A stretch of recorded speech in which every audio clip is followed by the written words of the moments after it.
Hello and welcome to Blade Learner. I am Sudhanshu and स्वागत है आप सभी का नेशनल इनकम अकाउंटिंग की सीरीज में। 12वां लेसन होने वाला है हमारा, जिसमें कि हम ये पढ़ेंगे कि व्हाट आर इनडायरेक्ट टैक्सेस, कि इनडायरेक्ट टैक्सेस क्या होते हैं एंड किस तरीके से ये नेशनल इनकम अकाउंटिंग को अफेक्ट करते हैं। So without any further delay let's get started.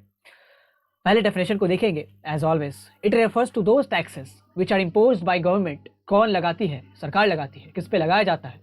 तो on the production and sale of goods and services, कि जब भी गुड्स का प्रोडक्शन होता है या उसकी बिक्री होती है, आवागमन होता है, तब उस पर गुड्स एंड सर्विसेज के प्रोडक्शन एंड सेल पे ये इनडायरेक्ट टैक्सेस लगाए जाते हैं। थोड़ी सी हिस्ट्री जान लेते हैं। 2017 से पहले क्या होता था हमारे पास? डिफरेंट टाइप के डिफरेंट इनडायरेक्ट टैक्सेस होते थे, अलग अलग कैटेगरीज होती थी। ऑक्ट्राई होता था, वैल्यू एडेड टैक्स होता था, एक्साइज होता था, सेल्स टैक्स होता था।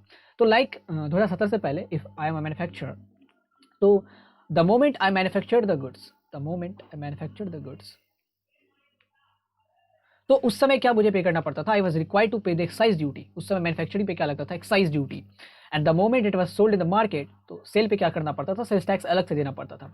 और भी बहुत सारी चीज़ें थी। ऑक्ट्राई था, सेंट्रल एक्साइज होता था, आपका बीच में वैल्यू एडेड टैक्स लग जाता था, सर्विस टैक्स लगता था। तो अकाउंटिंग बहुत ज़्यादा कॉम्प्लेक्स हो जाती थी एंड इससे अलग खर्चा पड़ता था इंटरप्राइजेस को। तो सरकार ने क्या कहा? सरकार ने प्रोपेगेट किया कि वन नेशन वन टैक्स, एक नेशन एक टैक्स। एंड सरकार के पास पूरी मेजॉरिटी थी एनडीए लेड गवर्नमेंट की, एंड आधे से ज़्यादा विधानमंडलों में यानी कि स्टेट लेजिस्लेटिव असेंबलीज में उनकी सरकार थी। तो जीएसटी एक्ट पारित होता है 2017 को, और कहा जाता है कि हमने ये एंटरप्राइजेस की कॉम्प्लेक्सिटी को दूर करने के लिए किया है कि अब उनको अलग अलग टाइप के टैक्सेस पे करने की कोई आवश्यकता नहीं है। They are now just required to pay the GST. इसमें भी बहुत सारे फ्लाउज थे। ऐसा नहीं था कि पिछला वाला सिस्टम इम्प्योर था तो ये पूरा का पूरा प्योर था, पूरा एररलेस था। ऐसा नहीं था। हर एक सिस्टम में एरर्स होते हैं, हर एक सिस्टम में इम्प्योरिटी होती है। कोई सिस्टम आज तक परफेक्ट हुआ ही नहीं है। अगर ना हुआ होता, अगर कोई भी सिस्टम अब तक परफेक्ट हुआ होता, तो हमें चेंजेस की जरूरत ही क्यों थी? चेंजेस बेसिकली इसलिए होते हैं क्योंकि हम इम्प्योरिटी को दूर कर सकें। सो बेसिकली जीएसटी जब लगाया गया तो सरकार ने क्या कहा कि अब इंटरप्राइजेस को अलग अलग तरीके के टैक्स देने की कोई जरूरत नहीं है। पहले सेल्स टैक्स अलग से देते थे, एक्साइज अलग से देते थे, ऑक्ट्राई अलग से देते थे। तो अब कुछ भी देने की जरूरत नहीं है, बस वो GST they they. And GST में रेट्स तय किए गए, अलग अलग स्लैब्स लगाए गए depending upon the nature of goods. तो उसके हिसाब से हम देखेंगे कि किस तरीके से इनडायरेक्ट टैक्सेस किसी भी प्रोडक्ट की प्राइसिंग को अफेक्ट करता है, क्योंकि अल्टीमेटली प्रोडक्ट की प्राइसिंग और प्रोडक्ट का जो कॉस्ट है वही तो अल्टीमेटली नेशनल इनकम को डिसाइड करता है ना। National income is nothing but the national output, and output is nothing but the quantum of goods and services produced in the economy during a accounting year. So basically example के through देखते हैं। If I am a phone manufacturer, अगर मैं एक phone manufacturer हूँ तो सबसे पहले मुझे कुछ इनपुट लगाना पड़ेगा फ़ोन को मैन्युफैक्चर करने के लिए। तो that input can be equipments खरीदना पड़ेगा भाई।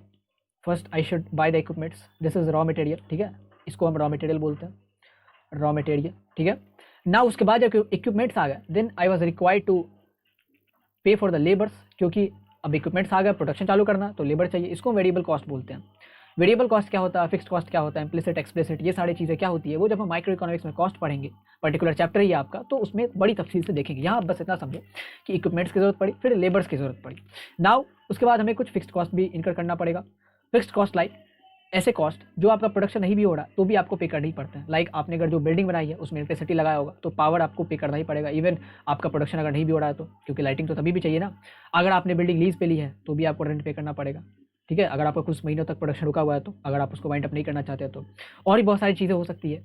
तो जो पावर, रेंट एंड जो सैलरीज होती है परमानेंट एम्प्लॉयज़ की, लेबर्स की नहीं, परमानेंट एम्प्लॉयज़ की, तो उनको भी सैलरीज को भी हम फिक्स्ड कॉस्ट में ही लेते हैं। तो ये सारी चीज़ें माइक्रो इकोनॉमिक्स का कॉन्सेप्ट है। Nevertheless I have discussed here. तो इक्विपमेंट्स, लेबर, फिक्स्ड कॉस्ट, ये सारी चीज़ें मिला के ऑन एन एवरेज हमारा एक फ़ोन पे कॉस्ट पड़ता है 7,000 रुपये का।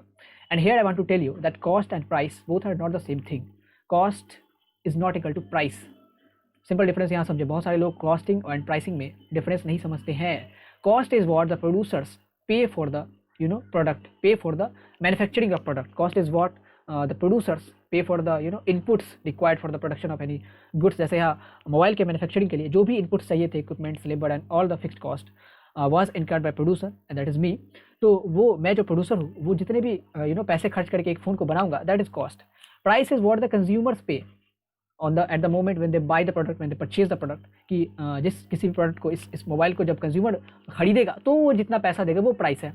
एंड कॉस्ट इज इस मोबाइल को बनाने में जितना पैसे लगे हैं, इक्विपमेंट्स के रूप में, लेबर्स के रूप में, सैलरीज के रूप में, रेंट्स के रूप में, ऑन एन एवरेज, तो उसको हम कॉस्ट बोलते हैं। Price is what the consumers pay for getting any product. तो cost is so cost is never equal to price until unless the producer is irrational, वो अपने लिए प्रॉफिट नहीं चाहता या वो अपनी वेलफेयर नहीं चाहता, बिजनेस को एक्सपेंड नहीं करना चाहता, तभी तो 7,000 में फ़ोन बनी है तो 7,000 में थोड़ी ना कोई बेच देगा। Obviously profit must be added there. Other जो कॉस्ट है ट्रांसपोर्टेशन की या इनडायरेक्ट टैक्सेस की उसको भी ऐड करते हैं। तो इनडायरेक्ट टैक्सेस क्या है उसको देखेंगे। जैसे मान लीजिए कि हमारा ऑन एन एवरेज इस फ़ोन को बनाने में 7,000 रुपये लगे, इक्विपमेंट्स को मिला के ऑन एन एवरेज हमने निकाला है। तो 7,000 रुपये जब लगे तो सरकार ने कहा कि अब तुम इसको जब बेचना चाहते हो उससे पहले तुमको जीएसटी पे करना पड़ेगा। जीएसटी है भाई 20%, तो 20% जीएसटी ऑफ 7,000 कितना हो जाएगा 1,400। तो ये जो 1,400 है ये मिला के हो गया अब 8,400, यानी कि इस प्रोडक्ट की जो अब कॉस्टिंग है वो हो गई 8,400। यानी कि जब ये प्रोडक्ट मार्केट में बिकेगा, जब इसकी प्राइसिंग की जाएगी तो 8,400 तो कम से कम की ही जाएगी। प्रॉफिट हमने अभी एक्सक्लूड करा, प्रॉफिट अभी हमने नहीं लिया है, कोई भी ट्रांसपोर्टेशन की कॉस्ट नहीं ली है, कोई भी मेंटेनेंस का खर्चा नहीं लिया है। इट इज़ ऑल अबाउट जो हमारा कॉस्ट है प्लस इनडायरेक्ट टैक्सेस, बस उसको हमने मिलाया तो 8,400 है।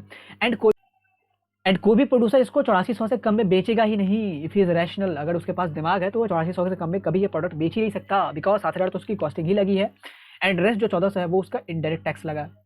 तो ऐसा आपने कहा कि ये तो इलीगल है, टैक्सेस के लिए लाइबल तो प्रोड्यूसर था, हम क्यों पे करें। अल्टीमेटली जब ये मार्केट में जाएगी 8,400 की प्रोडक्ट बनके तो कंज्यूमर ही पे करने वाला है ना। तो कंज्यूमर क्यों 1,400 रुपया पे करेगा, कंज्यूमर क्यों 1,400 रुपया पे करे, क्योंकि ये तो लाइबल प्रोड्यूसर पे था, लाइबल मैन्युफैक्चरर पे था, तो उसकी लाइबिलिटी ट्रांसफर की जा सकती है। इनडायरेक्ट टैक्सेस नाम से ही आप स्पष्ट कर सकते हैं कि टैक्सेस किसी और के ऊपर लगाया गया था, पे कोई और कर रहा है। सो इनडायरेक्ट टैक्सेस का एक फीचर ये होता है कि इनडायरेक्ट टैक्सेस की जो बर्डन है, कि जो लाइबिलिटी है वो हम शिफ्ट कर सकते हैं। तो बेसिकली प्रोड्यूसर्स क्या करते हैं, पहले 1,400 रुपया उन्होंने पे कर लिया, फिर वो अल्टीमेटली कंज्यूमर से वसूल लेते हैं। तो जब भी आप एमआरपी देखते हैं किसी भी प्रोडक्ट की, लाइक आप जब फ़ोन की एमआरपी देखेंगे, मान लीजिए कि 9,000 की एमआरपी है, तो उसमें आपको यहाँ नीचे लिखा रहेगा inclusive of all the taxes, inclusive of all the taxes. And कौन से टैक्सेस हैं ये, इनडायरेक्ट टैक्सेस हैं। जो प्रोड्यूसर ने पे करी थी वो ही लाइबल था, लेकिन वो बर्डन हमारे पर शिफ्ट कर देता है एंड जितना भी उसने पे करा उसको वो वापस हमसे रिकवर कर लेगा। तो आप देखिए ये हमारा लीगल सिस्टम है, हालांकि nothing is wrong in that कि ये प्रोड्यूसर बर्डन शिफ्ट कर सकता है। तो basically MRP is all about cost plus आपका जो इनडायरेक्ट टैक्स है वो, प्लस आपने जो प्रॉफिट मार्जिन को इंक्लूड किया वो। सो ये सब मिला के हमारा एमआरपी बनता है। एमआरपी की कंपोजिशन ही जो हमारी कॉस्टिंग हुई है, फिर जो इनडायरेक्ट टैक्स हमने उसमें ऐड किया, फिर अगर कुछ मेंटेनेंस का खर्चा हम जोड़ना चाहते हैं वो, और फिर जो प्रॉफिट है वो हम जोड़ना चाहते हैं। So basically this is the concept. And आपने जब ये इनडायरेक्ट टैक्सेस का कॉन्सेप्ट इतना पढ़ लिया तो आपको एक चीज़ आर्टिकुलेट हो गई होगी, आपको एक चीज़ स्पष्ट हो गई होगी, क्लियर हो गई होगी कि indirect taxes increase the price of product in the market. 7,000 की मोबाइल थी, 7,000 का कॉस्ट लगा था, लेकिन जब हमने उसमें 1,400 रुपये जोड़ दिया इनडायरेक्ट टैक्सेस का, जीएसटी का, तो इसकी प्राइसिंग अब कर देंगे हम 8,400, 8,400। So basically indirect taxes increases the product, the price of product in the market. And इसमें अभी हमने प्रॉफिट नहीं इंक्लूड किया, इसमें बाकी चीज़ों को हम इंक्लूड नहीं करते हैं। बस बेसिकली अभी हमने आपको अकाउंटिंग को सिंपल रखने के लिए, कॉम्प्लेक्स नहीं बनाने के लिए, सिंपल अभी हमने कॉस्ट में बस इनडायरेक्ट टैक्स को इंक्लूड किया। तो देखो कितनी ज़्यादा प्राइस बढ़ गई। तो दिस इज़ व्हाट वी पे। तो इसीलिए जब हम नेशनल इनकम कैलकुलेट करते हैं तो बेसिकली हमारा तो मतलब आउटपुट से होता है कि कितने का आउटपुट जनरेट हुआ इकोनॉमी में। तो आउटपुट तो भैया 7,000 का ही जनरेट हुआ, ये जो एक्स्ट्रा 1,400 है उसका तो कहीं लेने देना नहीं है, क्योंकि टैक्सेस आर ट्रांसफर इनकम। हमने पहले ही आपको पढ़ाया था, हमने ये चीज़ पहले ही आपको पढ़ाई थी कि टैक्सेस आर ट्रांसफर इनकम। ये जब 1,400 रुपये के टैक्स दी गई, इसके बदले गवर्नमेंट से तो कुछ नहीं मिल रहा ना, तो 1,400 को क्यों इंक्लूड करेंगे। तो इसीलिए जब हम नेशनल आउटपुट कैलकुलेट करते हैं which is based upon all the factor income, तो हम जो कॉस्टिंग है उसको ही लेते हैं, बाकी जो अलग से चीज़ें ऐड करी गई है इनडायरेक्ट टैक्सेस उसको नहीं लेते हैं। इसीलिए जब आप नेशनल इनकम कैलकुलेट करेंगे, नेशनल आउटपुट कैलकुलेट करेंगे, तो जो भी प्राइस ऑफ प्रोडक्ट होता है उसमें से हम इनडायरेक्ट टैक्सेस को हटाते हैं, इनडायरेक्ट टैक्सेस को एक्सक्लूड करते हैं।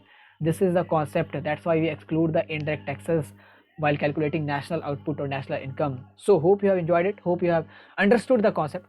Thanks for watching. And अगर आपको concept अच्छा लगा then you can subscribe this channel, make sure that you hit the bell icon so that you will get notification whenever we upload a new video. This is Nashu signing off.